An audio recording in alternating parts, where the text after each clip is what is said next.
Hello out there! Hi, welcome. I am here with Gareth in his lovely story doctor uniform because we're going to do a dive into a work and you might have a guess of what it is. You want to give us a little introduction, Gareth, to what we're doing today? Yeah, spoilers to give it away. That's already been spoiled. But it is, of course, Adrian Tchaikovsky's Shards of Earth, the sci fi novel. I believe this is the Nice. first in a new series. The second one is due, I think, this year. So it'll be quite fast coming out because I think Shards of Earth only came out late last year in 2021. So it's quite a recent release.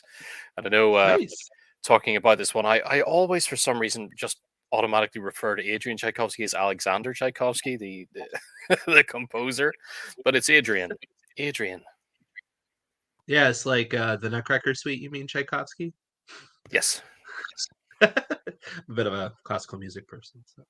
But yes, yeah, that was the first thing I thought too. But yeah, so are you familiar with this author overall, or have you explored their work much? No, I'm not. I don't tend to read a lot of sci-fi. However, now that I've got my hands on this book, I'll of course be reading it. So, as Of per course, right? usual, we'll give Spam. the initial warning here that we won't be going too deep into kind of spoiler territory, digging too far into the book because, well, number one, I don't want to spoil it for myself. Number two, wouldn't want to spoil it for anybody else. So you can feel safe that we won't give much away. War of 1812. Now we're doing classical music reference. Yay, classical music fans.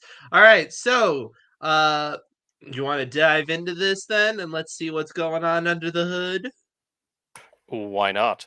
There's a few Why? interesting things. I think people may be, again, as per usual, a little surprised in some of the results that we see here. Ooh, And I'll add in the not screen. easily surprised, Gareth. That's my high expectations now.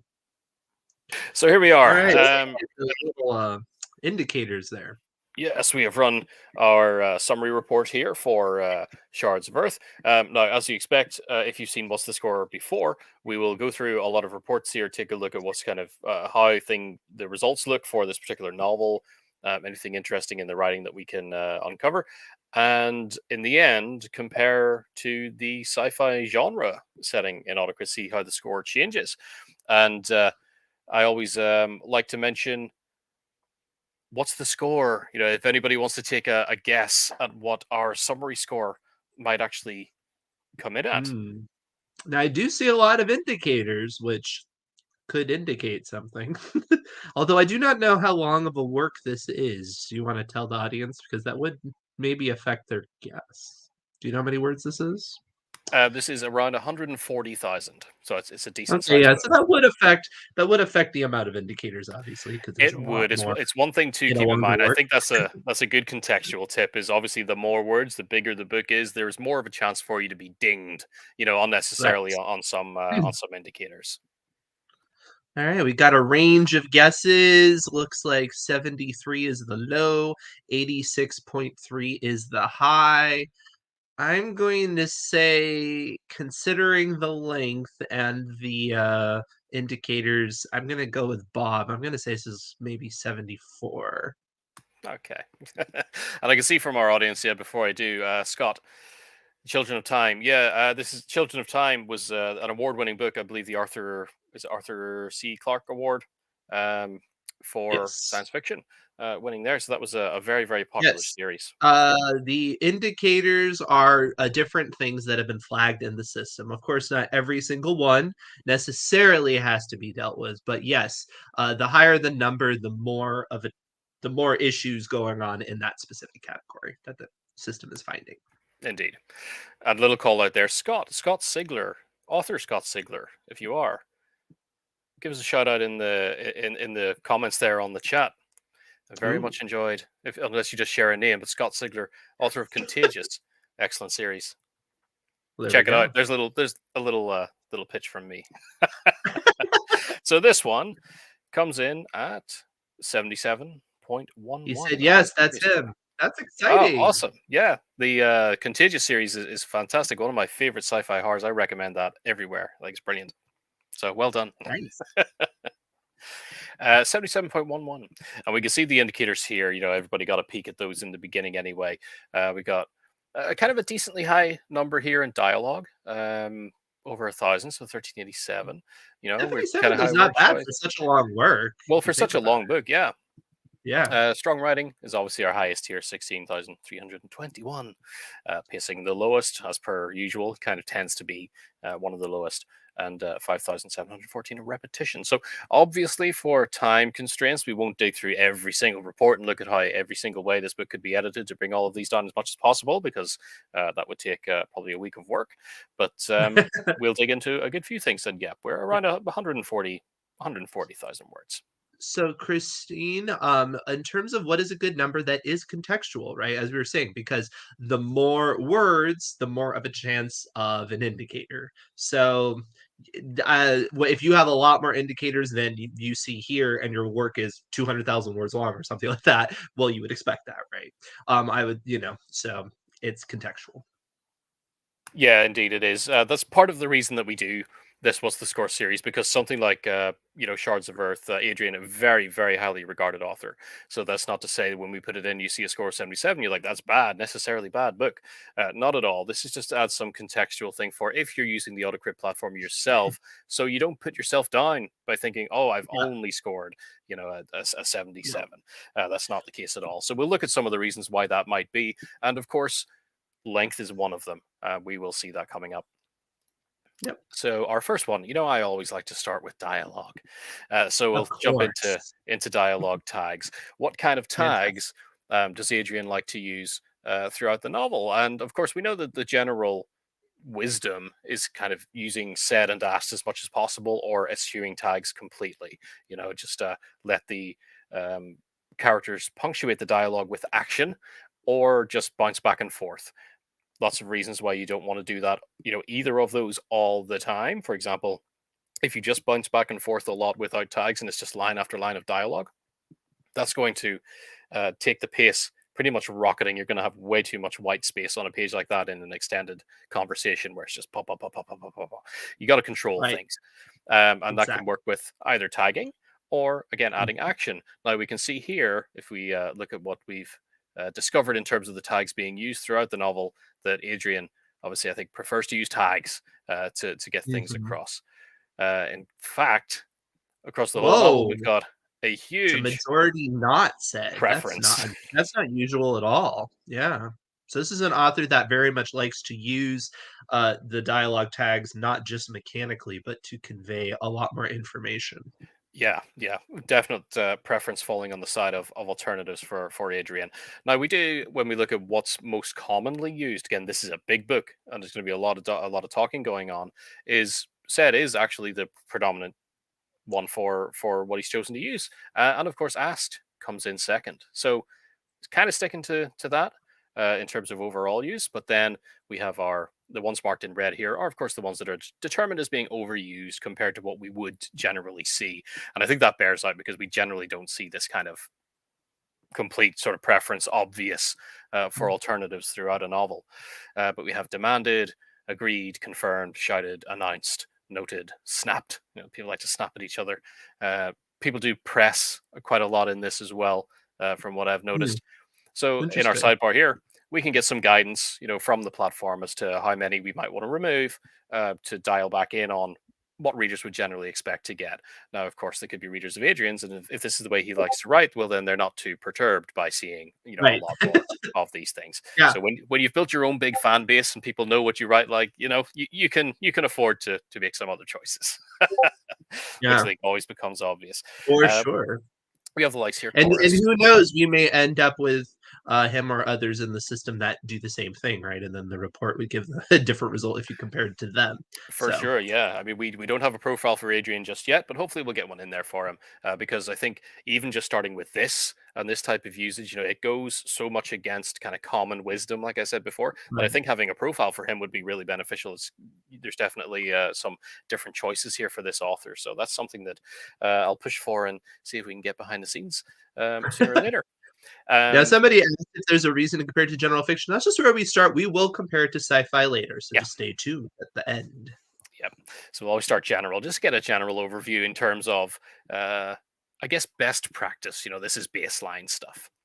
And chorused was a quite interesting one. So he uses a lot of there's Scott chorused said there. attributions were one part of his style that took me back. That's understandable. It's quite Mhm. different. And chorused there. So only a couple of them. So chorused is quite an interesting one. Hmm. We've obviously some of the ones that you would expect: queried, croaked. People would croak things. Inquired. Let's remove about one. Crowbar? And crowbarred is a fun one, and it is technically kind of being used as a tag here. Crowbarred Wow. in, and it Interesting. works. It works. I actually like it. But see, this is the thing where, Evocative. sometimes you can, right, if it's a purposeful breaking of the quote unquote rules, sure, go for it. And that's quite far down It's the a book, so choice. I'm going to scroll all the way back up again before people read too much. It Don't is a pause it. choice. Don't spoil it for yourself. So we're going down here, and it's removed by 5. These removals, like we saw in the overall um, This reading is a here good on the question. When summary. we make a profile from a book or author, is that considered 100? Technically, if you compared a book to just a book, you might get something like that. Although, Yes. but we don't do that because remember, no author is a perfect example of themselves, right? Although, if you go back to Stephen King, we did do, and I always forget the name of that work, uh, but Summers, right? Billy Summers, Billy right? Summers, yeah. Yeah, and that was a very Stephen Kingy book, so it really did adjust the score a lot. So yes, obviously, if you if you plug in an author and you compare it to themselves, it can very much affect the score. And I imagine for this author, it would just for this choice alone. I would Yeah, imagine it would yeah, it would make a shift, but dramatically affect the score. 100 is very unlikely. The only way you would get 100 would be It literally had to be comparing the exact, same book to itself, because it right? would be written in exactly the same way. Um, Exactly. and if you were to compare to an author and end up with 100, that would mean that you have somehow managed to magically write a book that fits their exact average, what you would expect from them if you took all of their books and combined them and did lots of crunching and figured out exactly what's Yeah. going on behind the scenes of their writing. That would be a magical experience, I think. I imagine it might be a very weird reading experience though, because I imagine it would be kind of like those machine-led practices, right? It would probably come Yeah, across as strange. chances are it may not make much sense. But most of these removals we can see are actually really small, just small tweaks here and there, about 6 of 8. Some are complete eliminations, but certainly in the higher levels we have demanded. So a lot of characters demanding things from one another here, and again, just speak to the fraught or tense nature of the story itself. If people are demanding back and forth, but there's about 29, so we generally don't see anywhere near as much demanding going on in your general piece of literature. Again, confirmed. Confirmed is one of these ones that you generally really don't need a lot because characters say things and we take that as their confirmation. So it's kind of part of the story itself. But again, these are choices that are being made by the author. And in this case, it's just more than we expect, which is interesting in itself. Question summary, high score, good or bad? It is good. Higher indicators are what it's finding that could be wrong in your book, so that you don't want high. But summary score, yes, the higher, the closer you are to comparing your text to what the audience would expect. That's what that score means. And moving on, staying on the concept of dialogue, we look at adverbs in dialogue. Again, we generally know, you don't want to attach too many adverbs to your dialogue tags. Again, let the characters do the talking, let the Mhm. context do the talking, rather than relying on these kind of crutches, that try to get the point across for you. And across this particular book, we have about 14% of all dialogue tags in the book actually have an adverb attached, which I think from previous books that we've looked at feels a little It high, does. going above 10% of all conversations, well, all lines of dialogue. Yeah. Flatly kind of leading the charge here. You see the ones where we have here in gray are obviously not detected as overused. So while they're there, they're not really showing up more than we would generally expect to see them. Again, in your kind of average bestseller across all genres, because we're looking at general fiction.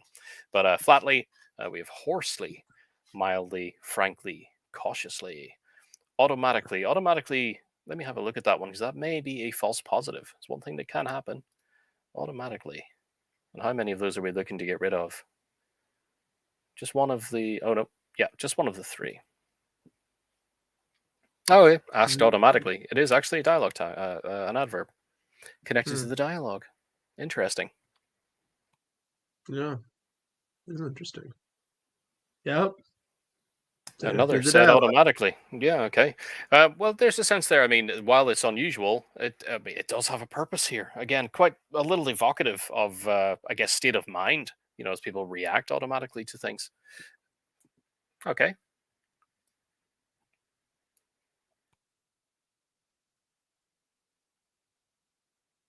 And everybody's favorite filler words. So see where we get with this one. We can already see just heading into the report itself that just 596.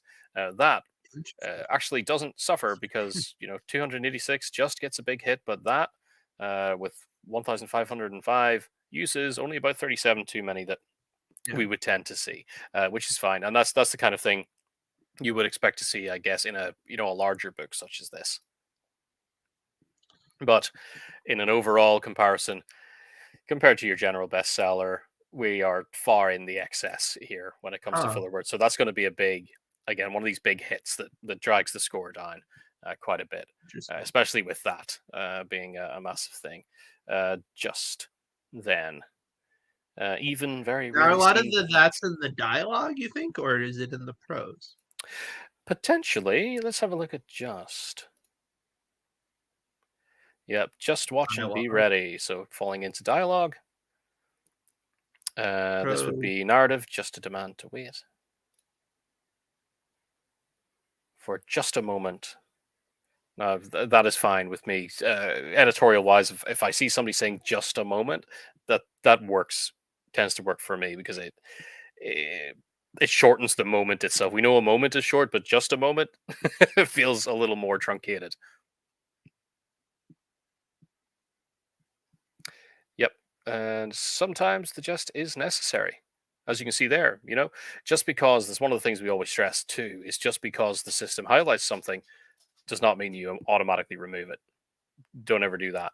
You want the writing to have the effect that you want it to have, as the author. So make the decisions, but you want to go through and just check these things. But it's mostly just. And it seems like here, yeah, we're not really getting a lot of just showing up mainly in dialogue. It is in dialogue, but not only.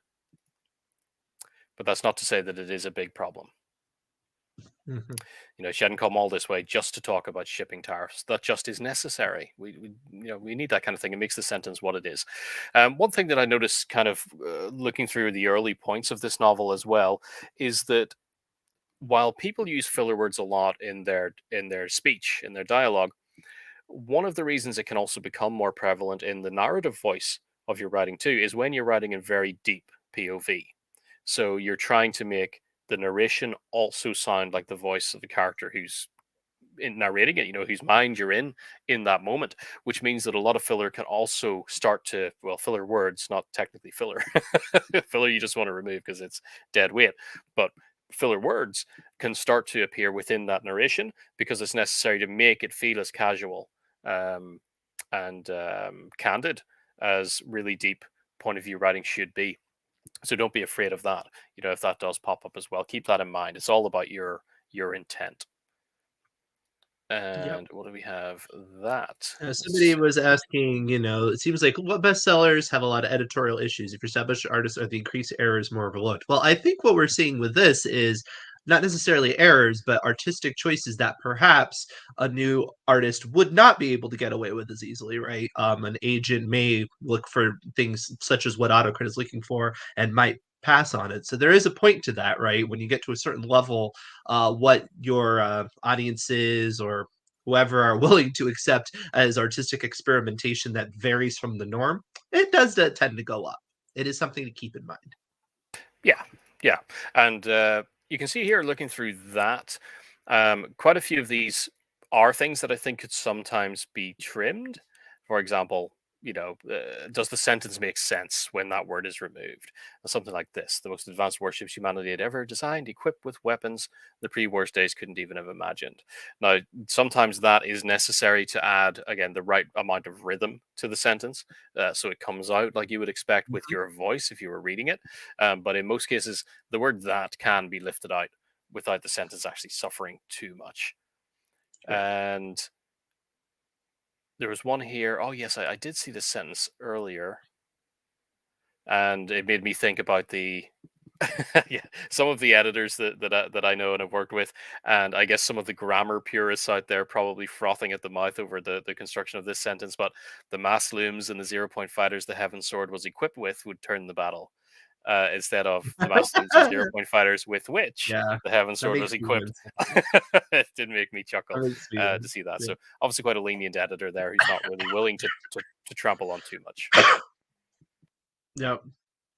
But as filler Wow. words, yes, I'm sure with some consistent work here, that the filler words could come down quite a lot in this novel. I am certain of that, with it falling up into the excess. But again, it's work to discover that and find it. And I think the best person to do that, quite frankly, is you, the author, because it's Yep. so important to making sure that it's keeping the rhythm of the way Right. you want it to be presented. Because after that, when you've actually done that and tackled it yourself, then when you're working with an editor, if they come back to you and say, I want to get rid of these filler words, you say, I've already done that. The ones that are there because I believe in them. And you can have that conversation. Mhm. Right. Not to mention too, it may not trigger them the same way, right? Because when it's just constant, it's like if it's like on the first few pages you got a lot of filler words, then now the editors are gonna be like out for blood almost, right? They're gonna just fight every little bit. Whereas if you have a pretty good thing, then they might even look past some of the other stuff. It just won't affect you the same way. Yeah, it's starting off with the target on your back. Exactly. I like this Make from your Scott. editor This is an happy. interesting book for this example because I can say from experience, this was his first book, an editor would really hammer these things. But see, And that's why we have this software, right? The goal is to, again, look at normal expectations, right? So that you do not start with a target on your back. indeed. And moving on to adverbs. So this is adverbs in general, just throughout the whole novel, not necessarily attached to dialogue tags. Um, Good. Yep, falling within a good range, and tend to find good again compared to an overall scope of kind of worldwide best-selling fiction on the list. That means falling into the good area is a really, really, really good place to be. But it doesn't mean that the Mhm. work ends there just because your gauge gives you a thumbs up. And here we find use of already, really, probably, actually, and apparently kind of leading the way here before we drop below 50 appearances, but still a Already decent amount being to a very decent amount to common is tackle. interesting. This is an What have we interesting got? one to be the most. Yeah, look at that. Room about 48. Yeah, that's a lot of use. Yeah, it's a good Someone's chunk. talking normal. Yeah. Because it's just not a word I would think of as often used on that level. Part of this as well, I think, is owing to, and I think a decent chunk of it, probably owing to that the story does begin here. The novel opens with a prologue, which is a lot Mm, of scene setting, and this is again one of these things that we generally would tend to not recommend too much. Of starting with a prologue that dumps a lot of backstory, so people know what they're doing, and getting into this world is kind of introduce the world as the story goes, make it organic, unfold it that way.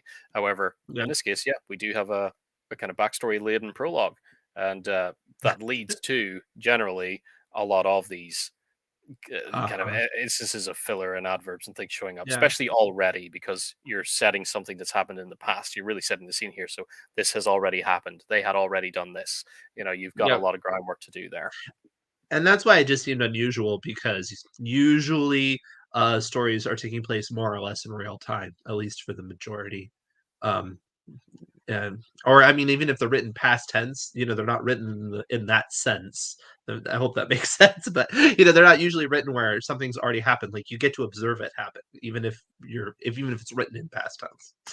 Yeah, and I think an interesting one here as well is the word probably, because again we're dinged here with about 34, so a good 50% at least of these expected to go. Dialogue. And again, dialogue we've got coming up there, and I've seen a Not number done. of these. So, for example, here there's mention of probably, and probably can be an issue as a word itself because it's a little wishy-washy. It's not Mhm. specific. It's probably this, probably that. We It's don't probably really not a know. good idea. But when you're using it, if you use it to good effect, again, you're adding an element of uncertainty. As long as it's very specific that it's the uncertainty you're going for and not just trying to be vague, then it really works.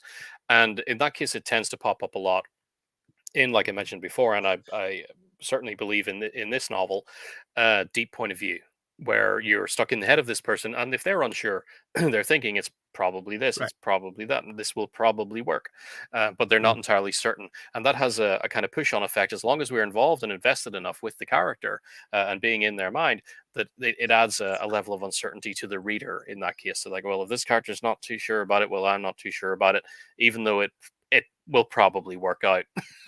You still get a bit tied up in the drama of it. So again, not necessarily a bad thing, but something that certainly you'd want to check out. And again, kind of dragging the score down here a little is just the abundance of adverbs showing up across Shards of Earth.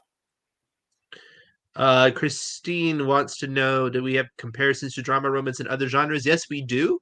We have many genres and we have specific authors. So not only do we have sci-fi, but we would have, and now I'm blanking out on the author.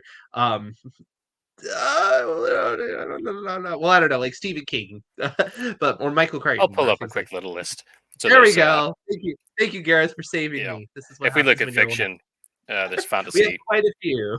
romance is just there, and for various authors, it's kind of an Andy Weir, inset there's here. one who writes sci-fi. But So yeah, there's so various yeah, romance and drama authors and uh-huh, everything in there. exactly. Because of course, not everybody in the genre writes the same. And you could even be writing a book that you want it to sound like Andy Weir, but it's a romance novel for whatever reason. You just tend to like the way that his work, reads. So you can do that too. Yeah, I mean, if you find somebody that you admire for pretty much having zero adverbs throughout their entire novel, you can pick their profile and write against that. It'll compare your adverb use with theirs. And looking at consistency, this is just a quick little one. I always like to look at this to make sure that we can get a very quick grasp of the tense of the story. Does it bear out kind of straight away? And yes, we can tell here that this is a past tense narrative along the way. There's obviously going to be a good big chunk of present and some future tense, owing mostly to dialogue, not necessarily jumping through. Having taken a kind of brief skim through, we're looking for past tenses or red highlights, so we'd really be looking for any chunks where all of a sudden all that red changed to a different color is usually a Right. tense slip for that paragraph. But in this case, Mhm. no, it's a fairly consistent book, kept in past tense, and again our other ones tend to show up uh, just randomly or in as they naturally would, or in dialogue mostly. So it's very consistent. Yes, you can compare to a specific author. We went through some of those lists, but yep, you can.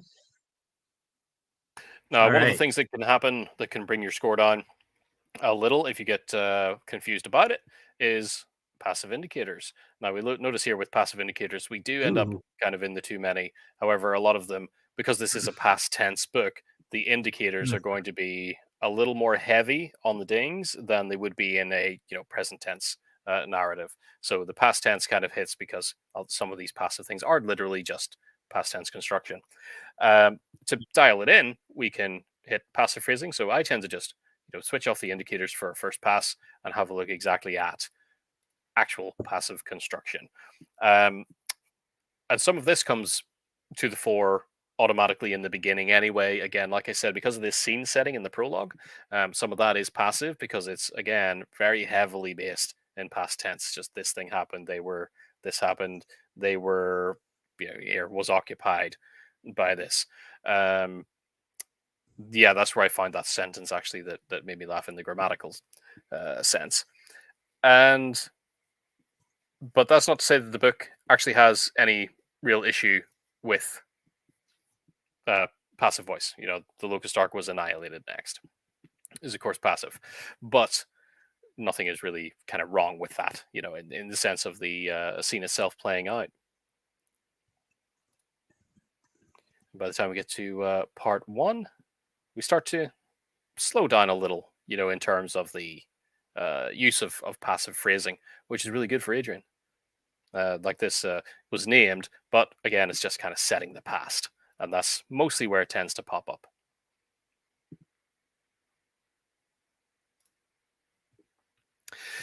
And this one is a really great result, a bit of a shocker when we get to generic descriptions. The only one we have here showing up generic is maybe. Now It it kind ends of up speaks to that voice you're talking about. It seems like a very uncertain point of view. exactly So right, a and that's little why it works for hitchy. this book. So I think the number of removals for maybe, even though it's kind of the only one that pops up as a sort of overused, indicator, makes us drop here in the average because there's about 16 of the 103 to go. However, it's not a bad result at all. I think Mm-mm. only having a single word in this report is just great. Really, really good result. And it being maybe when you start to click through and look at some of them, again, you see it coming through in either dialogue, as we can see here. There's a line of dialogue, so characters are wandering maybe, or again in deep POV narration. Mm-hmm. So it really does work. Yeah. So that's something that I wouldn't deal with. I think at that point it's like, nope, I'm finished with that. That's my choice as the author. So all good. Right. Now, if we look at the book's pacing, what's going on there? Just about 9.61, so around 10% of paragraphs detected with slow pacing. Now, this is something I think that's probably just about right. Thinking of it in the context of a large-scale sci-fi. Sci-fi does tend to slow down a little by necessity because it can end up getting bogged down in details. But Yeah. again, like I said earlier, I'm not a huge sci-fi reader, so I don't have a ton of experience in that realm in terms of whether this is Yeah. exactly right or what you would expect, but it feels about right to me. Mm-hmm. For average, I mean, obviously there are some like Andy Weir, for example, who writes quite fast paced, but Yeah, yeah. yeah. I would need to look back and see how Andy fared because we have looked at his books, The Martian, and what was the other one? Project. Project Gemini? I believe No. it began with an A. I want to say Project Alexa, but I know that's completely wrong. However, that's one in recent. You can find Hail that on the Mary, YouTube Project channel. Hail Oh, Mary. Project Hail Mary. Okay, I was completely wrong. It's not an A. Well, it has an A Happens as the on a first daily vowel. basis. So we've looked at The Martian and Ale. Project Hail Mary, and I'm Yeah. not sure how they sort of came through for pacing, but it'd be interesting to go back and take a look and see how that compares to Shards of Earth. But looking at the pacing, we can break it down here, get a sense of how things are varying too throughout the novel in terms of paragraphs. So we're looking at the paragraph lengths. I always like to see a good variation. Where it's going up and down. It's keeping you. It's not being so static and keeping you more interested in the variety. And of course, there's this one, the one big long paragraph that stands out right around the middle here.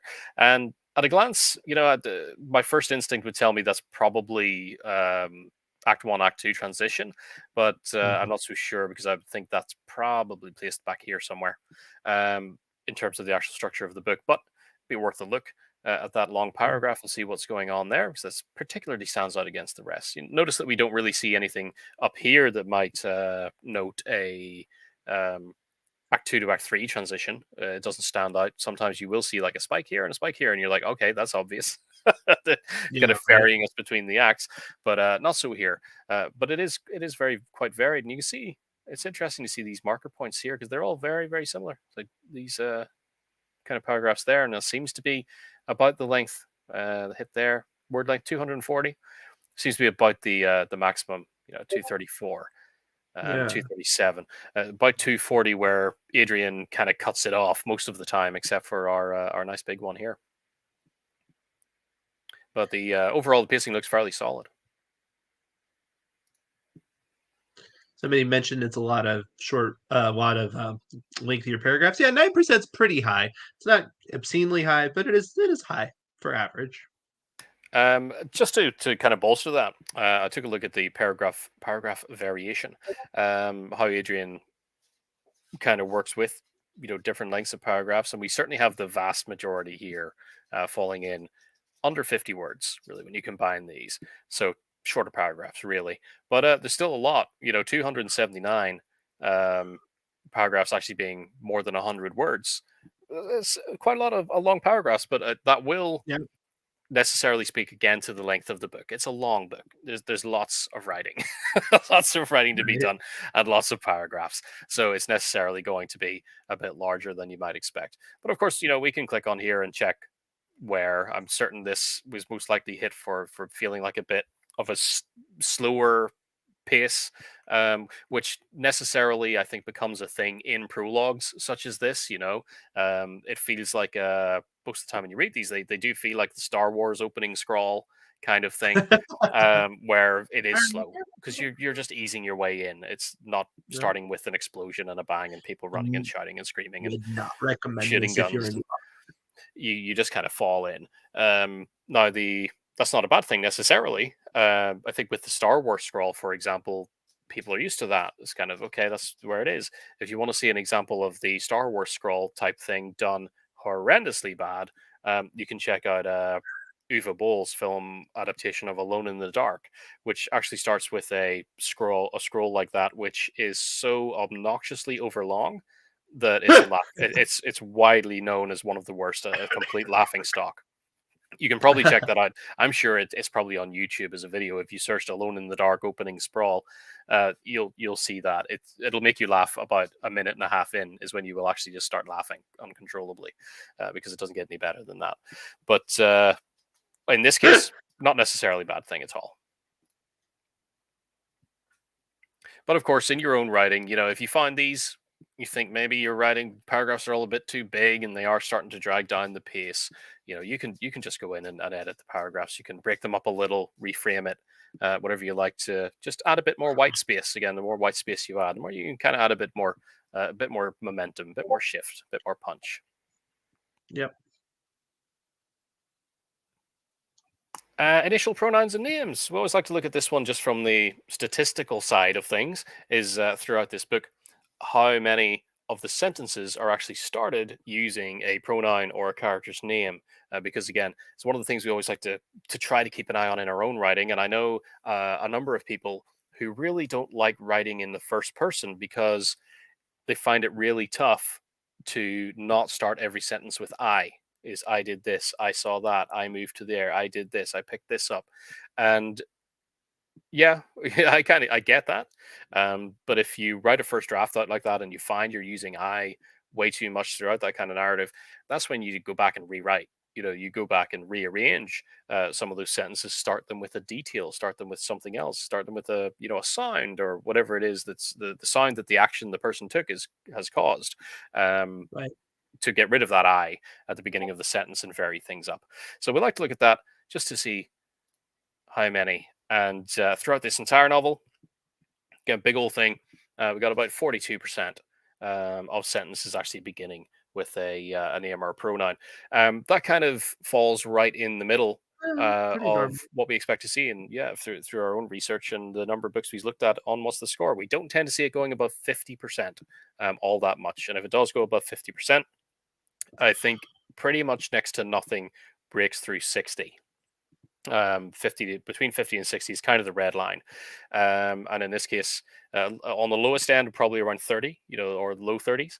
So Adrian falling kind of around the middle here, which is right on.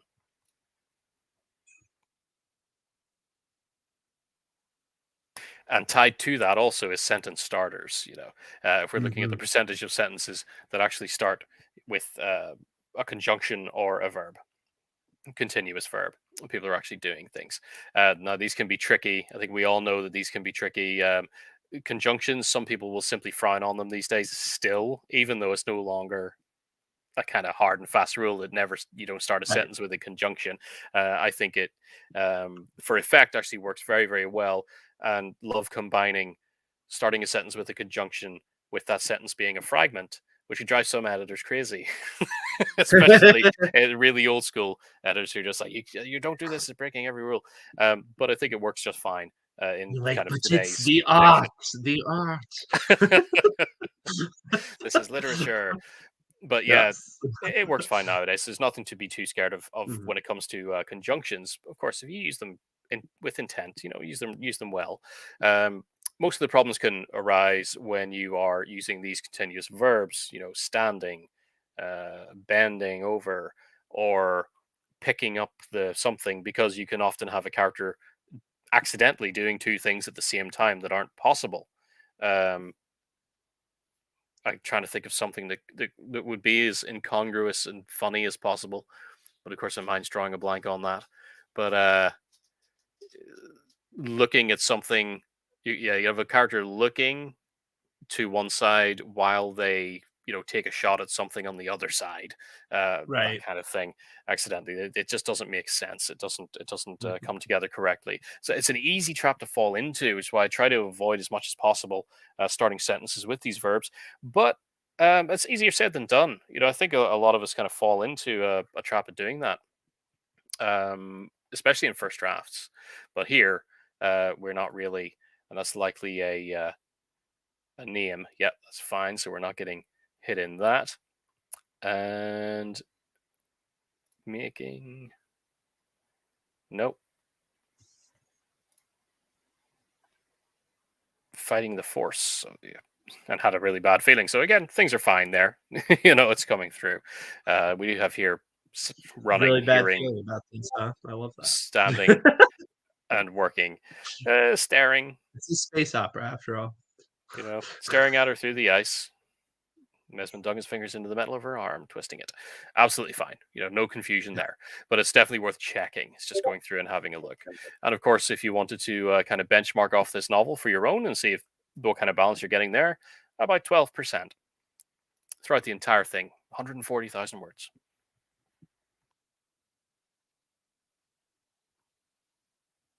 And phrase frequency. This is just an interesting one to look at because we don't exactly get, a comparative result out of this. It's just what's going on in the book. And when it comes to the repetition of phrases, I really like to look at that because it helps me immensely, within especially shorter pieces, to make sure that the action is varied. In fact, one of the most recent ones, I may have spoken about this before, that I was editing, the phrase repetition report actually showed me that I was having people drop to their knees a lot throughout a small Mm, piece. So it seemed like in every time the action sprung up, people were falling to their knees at certain points. I was like, right, I need to go back and vary that because it's just becoming more or less the same piece of action happening. It is cyclically, it's just coming back and happening again, rather than keeping things varied. So that was really, really useful. And here we see most frequently used phrase, the vulture, which I assume in this story is going to be the name of a ship, or the class of a ship that seems to show up all the time. The architect, likely a character. Again, that's fine. It's going to show up. The most mhm. interesting, honestly, if you're doing this on your own too, is have a look beyond the two word phrases and dial it right down. So here, the longest repeated phrases that we have in this book are going to be four-word phrases, and our most repeated one here is of the vulture god. So if we check of that, the crew of the vulture god. Okay, so the vulture god is a ship, and that's fine, and that's there, the Mhm. crew of the vulture god. And what happens if we jump a little further ahead of the out of the vulture god's claws? Okay. So I wonder if that ship can actually grab things with claws. That's pretty cool. Reassuringly ugly hull of the vulture god. So that's fine. And this kind of thing is great for finding these repeated parts because you can jump through this whole story looking for every time you're mentioning of the vulture god. And then it would become apparent if you are using the same thing over and over again. For example, constantly referring to the ugly hull of the vulture god. If you just kept saying that, it's like, okay, we get the point. The first couple of times you say it, you don't need to keep saying it. And here we have Council of Mhm. Human Interests, and that's likely the Council of Human Interests, filling that up. Into the Deep Void is an interesting one. The vulture needed Idris to get out into the deep void. And then we check where the next one comes up. I've got to guide that ship into the deep void. Into the deep void. So Yeah, the deep into void deep seems to be an actual proper the deep thing in void. this story. It's not being used conceptually, just to reference a deep Right. void or It's sending to it's the a void. location.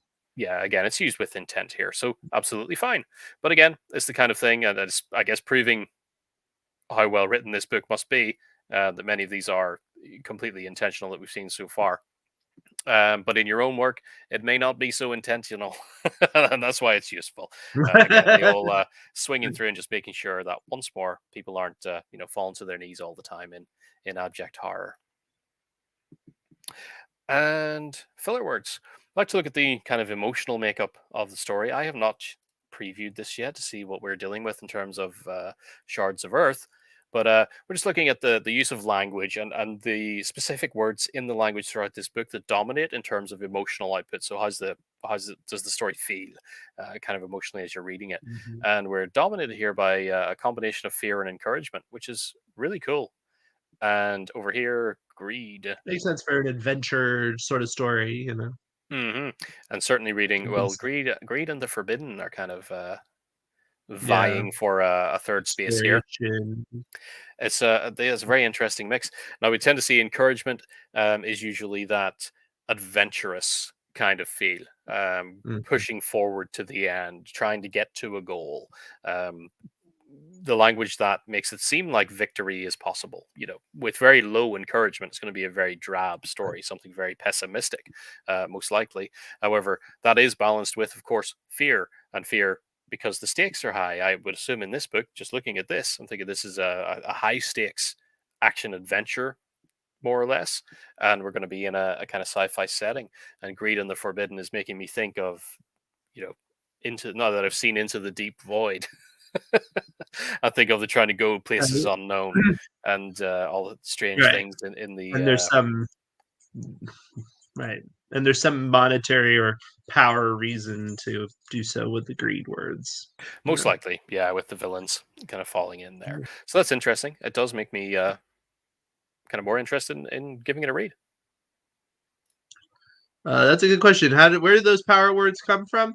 It comes from lists of words that we know have that emotional charge to them, and then it counts them, and we are going to see it right here.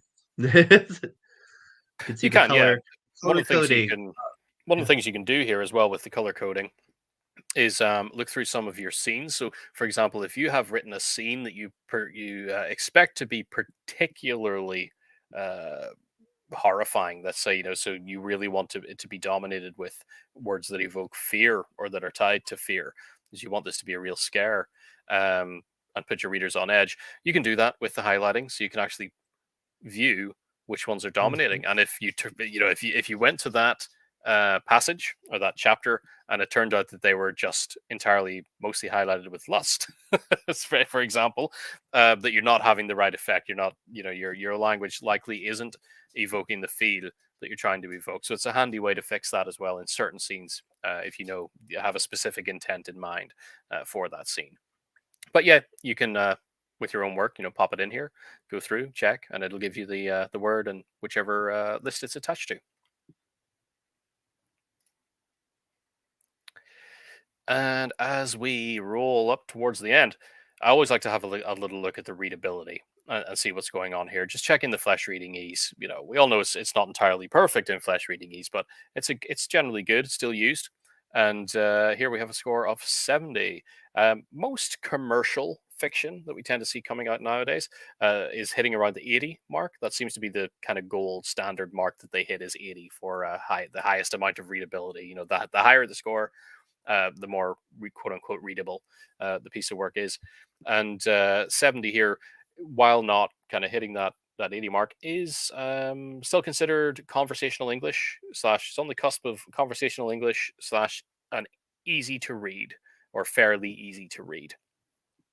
So I think age wise that falls to about 14, 15-year old, something like that in terms of educational rating. So that's not a bad result for, again, a nice thick chunky piece of sci-fi. which you tend to expect to be a little more dense, especially in the first in a series where there's a lot of Yep. world building to do and concepts to introduce and strange names to introduce.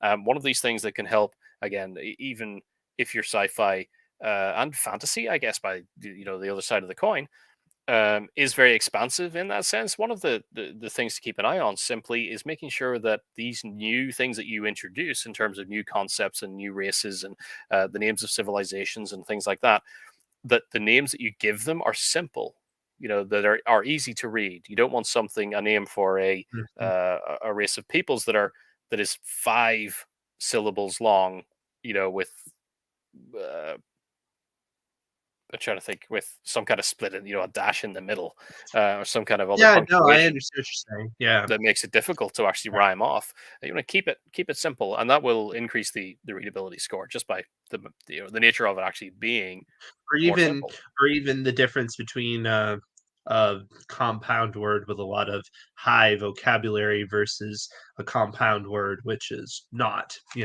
like the vulture god is not particularly, difficult to read. You could Yeah, go with something more complex and yeah. really change that quickly. On the next tab, I'm going to reveal the combination. The summary score compared to the sci-fi profile for this book. So I Dun, will dun, dun. invite, if anyone wants to make a guess at what kind of difference we might be looking at in the overall score once we hit sci-fi, um, please let us Yes. know. You will have this moment to do so. We should have like Yeah. a It drum roll was sound or something. 77, right? 77? Was that what it was before? Ooh, let me skip No, over it. Previously, not it was previously on Shards of Earth, 77.11. 77.11. Um, I'm thinking that because of the unique style that this book has, I believe even in relation to most sci-fi, I am not thinking that it is going to move all that much. Because I don't think this is a typical sci-fi story. That is my guess. My Okay. guess is that he has a unique style in and of itself, so it's not going to move much. A lot of our viewers out there, they're thinking it's going to move quite a bit, at least 2 points, if not 6 or 7. So we'll see. Okay, I can see some guesses. Yeah, hitting 80, 81, 82. Ilian 79.4. Let's see. That's kind of where I'm at, Lane. I'm with you. Ah, look at that! We did it! Yeah! 79.43. No, the good thing is that is a nice little bump. You may think that It is a okay, nice well, compared to sci-fi, that's actually going to jump into 93, or not the case, like we spoke before. yeah. Even with an author against their own work, not necessarily going to get that high. But jumping, that from 77 up into the midpoints of the 79s, nice little jump, and spot on. Elaine Yeah. getting that 79.4. So yeah, it's a good result, and I think it does speak to one of the things that my personal benchmark is 80. I had hoped when I was running this, I was like, come on, you can do it. You can punch through the 81. Come on, Um, chug along. However, once you actually That look length, through the, though, the is hard. context of all the reports that we looked at and some of the reasonings behind, for example, uh, certainly deciding to use a lot more of those alternative dialogue tags, that's going to be a big deal. And Right. Yeah. using the extra adverbs and things that, of course, some could be cleaned up. And of course, we had a lot of filler words, which with some concerted effort, I'm sure a good chunk of those could go. And that combined effort would certainly push this above the 80 limit. So that's just a little bit of tidying, a little bit of trimming, nothing huge at all on the line editing side to get it above, again, my personal benchmark. But your benchmark is your personal benchmark. I think I may be echoing through Well, your mic again, Daniel. oh, I'm sorry. Uh, I don't know if anybody else is hearing that. but hold on. My apologies. Okay, that should stop that. Hopefully. There we go. Okay. Yeah, great. So this, like I was saying, your personal benchmark is your personal benchmark. Keep that in mind. Set it for And then Jeff yourself. Gareth cheering the follow-up. Come on, you can do it. It's like, you can do it. Come on. But you can see how, just a little just a few little tweaks, but again, not much of it falls to author choice. So you do you. But whenever Yes. you're making your edits, you're obviously doing it with an eye to the score climbing up. And the fact that it does jump up when we hit the sci-fi genre here is a good thing, and also speaks to me with what we found in this book. If that bears out across Adrian's work, well, then I think it would be a very good thing to have a profile for him here. Again, something you could compare to, because if you write like that, you can get a higher score. It'll reflect on that and make you feel a little better. Have to make some phone calls. That's that for today. I hope everybody's had a little fun digging into the Shards of Earth. That was lots of fun. So we are going to be back here next week, same bat time, same bat channel, right? Tuesday, 1 o'clock Eastern. And Gareth, what is on the schedule for next week? What are we going to be talking about? Next week, let me check the calendar so I don't say the wrong thing, because that's why I was asking you. I was like, I don't want to say the wrong thing either. While Gareth is looking that up, if you're an AutoCrit member, this Friday we do have a story doctor session where you can come in live with your questions, and it's not out there on YouTube. It is a members only event, which is great because it's a little bit smaller. And also, hey, if you want to share a lot of details about your work and maybe you don't want everybody out on the internet to find out, well, you can do that within our own little private meeting, and we can deal with questions and comments and concerns you have about your writing or your specific work. Indeed. Next week, which may tie into that if anybody has questions on Friday about dialogue.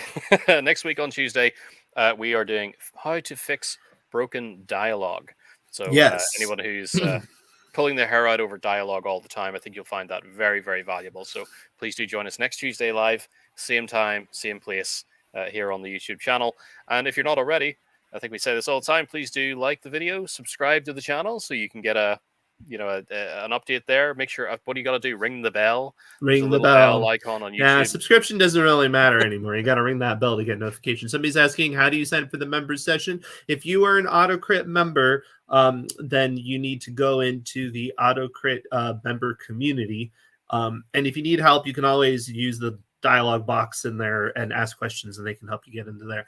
And it's part of your membership, though. So if you have a membership to the software, you also do have membership to the community. So you don't have to pay any extra for the event.